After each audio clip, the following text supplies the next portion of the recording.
them, he's a coward with no moral core. This comes after you criticised him at Prime Minister's questions, basically saying he lacked balls. Do you regret those comments? No. I don't Some people say said they were unparliamentarian. I'm sure they do. They also say saying someone is telling a lie is unparliamentarian. Well, are you calling him a liar? I speak the truth. I think it is very clear that this is a man who doesn't know what he believes. Kemi Badenoch isn't playing by the rulebook anymore because Keir Starmer has already burned it. Live and unapologetic, she declared in Parliament that Starmer does not have the balls to lead, to tell the truth, or to stand for anything. No more polite language, no more diplomacy, just raw fury at a man she accuses of lying, flip-flopping, and breaking every promise he made. In a scathing interview that sent tremors through Downing Street, Badenoch didn't just criticise. She buried him. So, what exactly did she say that made headlines explode and shook Labour to its core? In this video, let's know about the whole story. At the centre of everything is what was said in the Parliament. Mr. Speaker, does the Prime Minister now accept that when he said that it was the law that trans women were women? This was a direct strike, and Starmer flinched. From the moment the question was asked, his posture turned defensive. It wasn't a hard question. It was a moral test. And like always, Starmer didn't answer. He dodged. Well, Mr. Speaker, let me be clear. I welcome the Supreme Court ruling on this issue. It brings clarity and it will give confidence to women and, of course, to service providers. The Equality and Human Rights Commission will now issue updated guidance, and it's important that that happens and that all service providers then act accordingly. This government's approach and my approach has been as follows: to support and implement the Supreme Court ruling, and we will; to continue to protect single-sex spaces based on biological sex, and we will; but also to ensure that trans people are treated with respect, and we will; and to ensure that everybody is given dignity in their everyday lives. I do think this is the time now to lower the temperature, to move forward, and to conduct this debate with the care and compassion that it deserves. And I think that... What does Starmer do when forced to pick a side? He melts into mush. Instead of clarity, we got a masterclass in bureaucratic fog. His speech is so sanitized that it could have been written by an HR chatbot. Notice what he didn't say. No ownership of his past lies, no apology to the women he abandoned, no courage to confront the ideology he once cheered.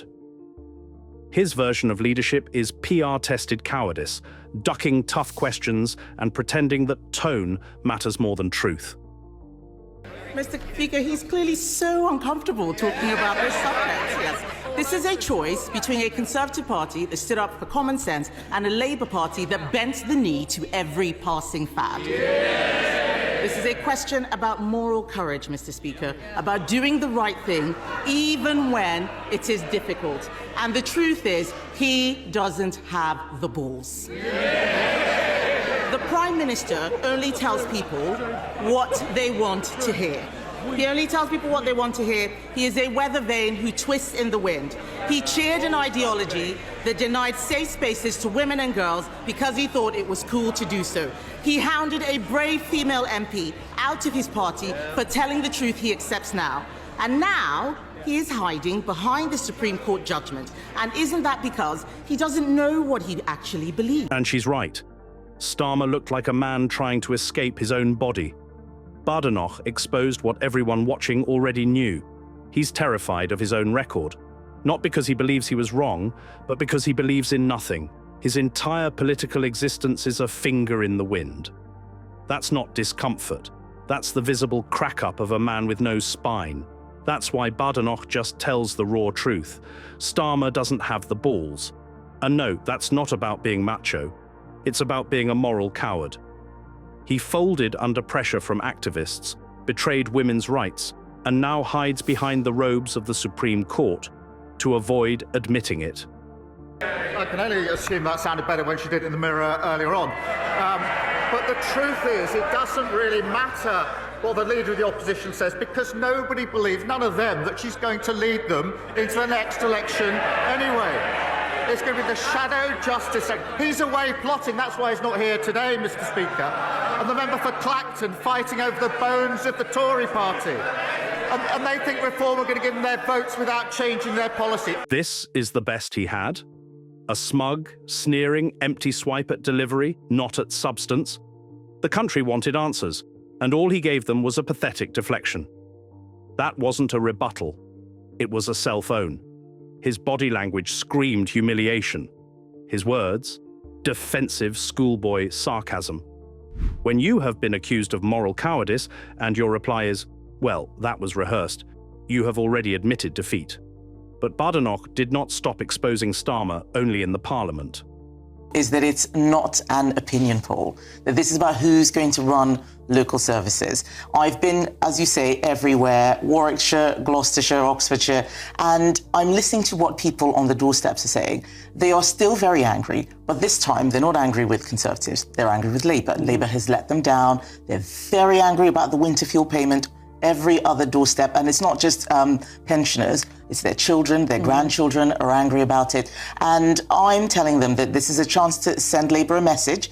If you vote for other parties, Labour slips through the middle. You look at what's happened in Birmingham, rubbish all over the streets, not being collected, rats running around, and you have to vote Conservative because we deliver better services for lower taxes across the... Badenoch opens with a gut punch. Voters are furious, not with the Conservatives, but with Labour. Starmer built his campaign on the illusion of momentum, yet on the ground, people are livid over winter fuel payments, NHS delays, and empty promises. She exposes the truth. Labour isn't the fresh alternative, it's the new disappointment. Starmer promised compassion and delivered confusion, offered change and delivered cowardice. Voters aren't fooled, and Badenoch is their megaphone. His polling puts, this is the Spectator poll of polls, Reform on 25, Labour on 23, Tory on 22, Lib Dems on 14, Greens on 9. I mean, this whole third place thing, you are being outgunned by Farage. You have to admit that. And also he is cutting through, isn't he? Is this big personality on the front pages of the newspapers? Well, I'm on the front pages of the newspapers too. But the thing is, people are in a protest mood right now. So protest parties do well at this side of the electoral cycle. 4 years ago, Keir Starmer had a horrific election.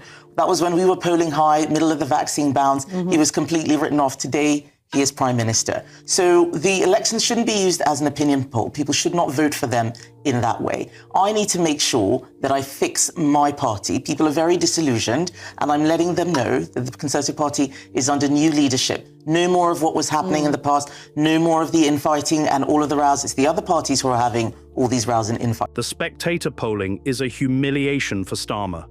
Reform UK overtaking Labour? That's not a poll number. That's a referendum on Keir's irrelevance.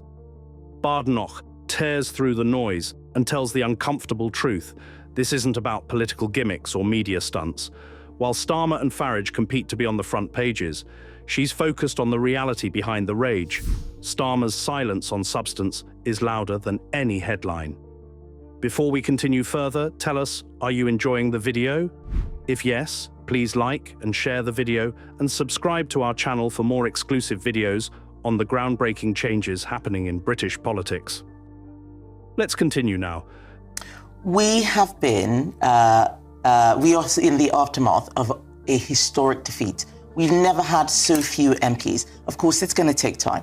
The last opposition was there 14 years, the one before that 13 years, the one before that 18 years. I've been leader 5.5 months, coming up to 6 months. You don't turn things around like that. And if things turn around quickly, be suspicious. It could be a flash in the pan. I am building solid foundations. Let's work out policy. When we've got the policy thought through, like indefinite leave to remain, we announce. When we have a new change of direction, net zero is impossible, we come out and announce it. But I'm not just saying things to get on the front pages of the papers or to tell people what they want to hear. I'm telling them. When Badenoch says she's building solid foundations, it's a slap at Starmer's House of Cards politics.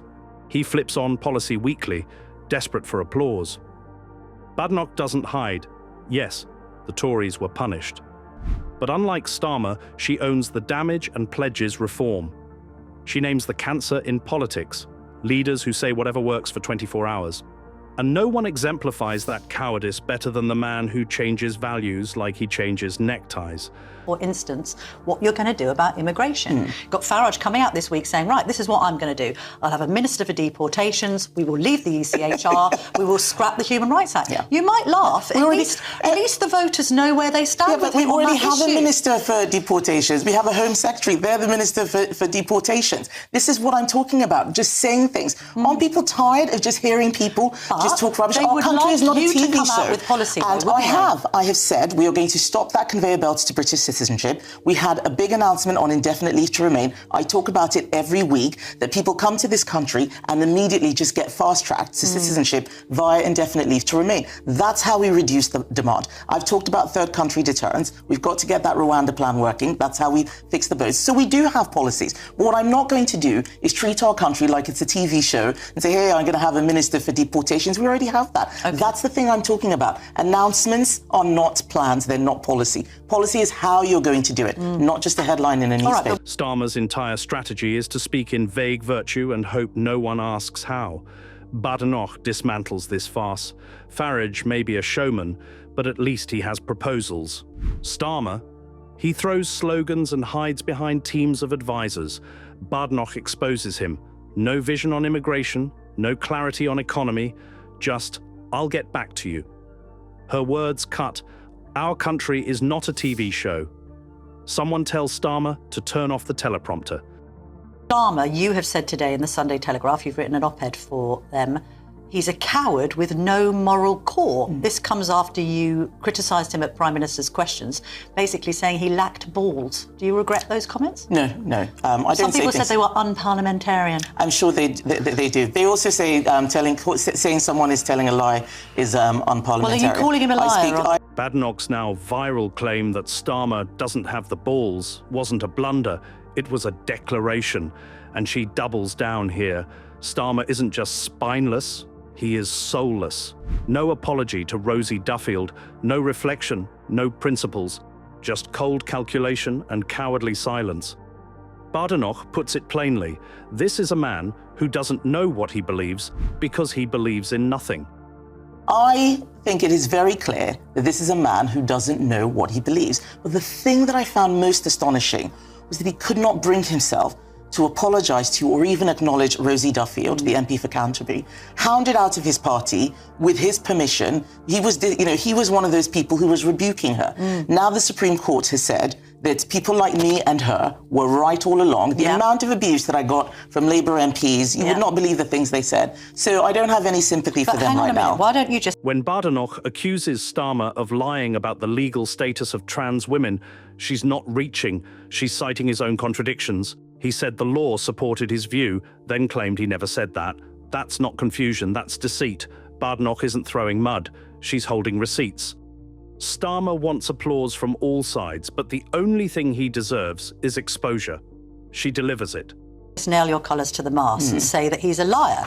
He had previously said that a woman is a female adult. In addition to that, trans women are women. Yes. That's not just my view, he said. That is actually the law. Yes. And now his spokesman has come forward and said, oh, he always believed that that is woman a lie. was an... So he's a liar. That is a lie. That is a lie. There are lots of things he says at PMQs that are not true. I can't say that he's lying there, but I can say it now. There are many things, like the ones you've just described. I talked about it in Parliament the day before. He said 99.9% of women have a penis, so don't have a penis, so 1 in 1,000 do. Yep. I mean, this is just not common sense. And if somebody cannot bring themselves to speak the truth because they're worried about a mob here or their dinner party set there, then what other decisions are they making for the country? Badenoch goes where others flinch, calling out Starmer for his absurdity in claiming that almost all women have penises. It sounds like satire. It's not. It's Labour's leadership, and it's an insult to voters' intelligence. So you've previously agreed that it's transphobic to say that only women have a cervix. What constitutes being a woman to you? Thank you for this question, because it is always a sensitive issue. Let me start by saying the blindingly obvious. For 99.9% of women, it's all biological, and it's very... Badenoch makes it clear If Starmer can't say basic biological truths out of fear of mob outrage, then he cannot be trusted with national decisions. The man who won't face dinner party scorn won't face down global threats either. Look at what's happening with unemployment. It's rising. Taxes are rising. People are angry. You know, I told you about winter fuel payments. They're angry about that jobs tax. And They're yet not Labour hiring have people. got the waiting list down, they claim. They claim that 50,000 they claim that they've got the waiting list down. But this is, you know, this is Labour just telling people things. Let's actually look at what is happening out there. No one is happy. I've been going all around the country. No one has said, oh, I'm really glad about what Labour is doing with the NHS. They're talking about how Labour is killing their businesses. I've been on about 3 farms this week. Family farms tax, actively destroying farms. As Badenoch lists the collapsing services, rising unemployment, and attacks on farmers, she paints Labour as more than weak. She paints them as economic saboteurs. Starmer doesn't just lie about biology, he lies about budgets, claims waiting lists are down while people die waiting, claims progress while farms close. Badenoch doesn't just push back. She rips apart his alternate reality. Now, I mean, we talked about earlier about a week being a long time in politics. A lot of the polling is now revealing that Tories have reclaimed their reputation for fiscal competence in the light of Rachel Reeves's rather unpopular budget. You're now seen as being comparatively more fiscally disciplined.